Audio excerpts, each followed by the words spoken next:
നമ്മുടെ മനോഭാവം നമ്മുടെ പ്രവൃത്തികളെ സ്വാധീനിക്കാറുണ്ടോ? കേൾക്കാം ഇന്നത്തെ ശുഭദിന ചിന്ത. നമസ്കാരം, ഞാൻ കവിത കണ്ണൻ. ഡെയിലി ന്യൂസ് ശുഭദിനത്തിലേക്ക് സ്വാഗതം.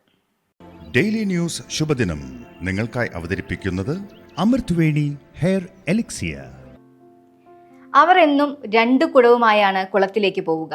കുടം നിറച്ച് അവർ തിരിച്ച് വീട്ടിലേക്ക് വരുമ്പോഴും ഒരു കുടത്തിലെ വെള്ളം പകുതിയായിട്ടുണ്ടാകും. പല ദിവസവും ഇത് ആവർത്തിച്ചപ്പോഴാണ് അവർ കുടത്തിനെ സൂക്ഷ്മ നിരീക്ഷണത്തിന് വിധേയമാക്കിയത്. അപ്പോഴാണ് ആ കുടത്തിന് ഒരു ചെറിയ ദ്വാരമുണ്ടെന്ന് കണ്ടെത്തിയത്. അവർ പിന്നെയും അതേ കുടങ്ങൾ തന്നെ ഉപയോഗിച്ചു പോന്നു. കുറച്ചുനാൾ കഴിഞ്ഞപ്പോൾ ദ്വാരമുള്ള കുടത്തിന് വിഷമമായി. കുടം അവരോട് പറഞ്ഞു, നിങ്ങളുടെ അധ്വാനം പകുതിയും വെറുതെയാകുന്നു. മറ്റേ കുടമാകട്ടെ നിങ്ങളെ നന്നായി സേവിക്കുന്നു.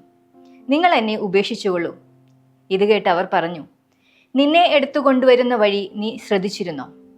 നിനക്ക് ചെറിയ ദ്വാരമുണ്ടെന്ന് അറിഞ്ഞതു മുതൽ നീ വരുന്ന വഴിയിലെല്ലാം ഞാൻ ധാരാളം ചെടികൾ നട്ടു. അവയെല്ലാം ഇന്ന് വളർന്ന് പൂക്കൾ വിരിഞ്ഞു നിൽക്കുന്നു. നിന്റെ വെള്ളമാണ് അവയെ ഇത്രയും നാൾ നട്ട് പരിപാലിച്ചത്. ഓട്ടക്കുടത്തിന് സന്തോഷമായി. ഓടാതെ നിലച്ചുപോയ ഒരു ക്ലോക്ക് പോലും 2 തവണ കൃത്യസമയം പാലിക്കുന്നുണ്ട് എന്ന പഴമൊഴി ഇവിടെ പ്രസക്തമാണ്. ഉപയോഗശൂന്യമായി ഒന്നും തന്നെ മാറുന്നില്ല. നമ്മുടെ മനോഭാവം മാറ്റിയാൽ എന്തിനേയും ഉപയോഗപ്രദമാക്കാൻ നമുക്ക് സാധിക്കും. നമുക്ക് നമ്മുടെ കാഴ്ചപ്പാടുകളെ പോസിറ്റീവാക്കാം. പൂവിടുന്ന പാതകൾ സൃഷ്ടിക്കാം. ശുഭദിനം.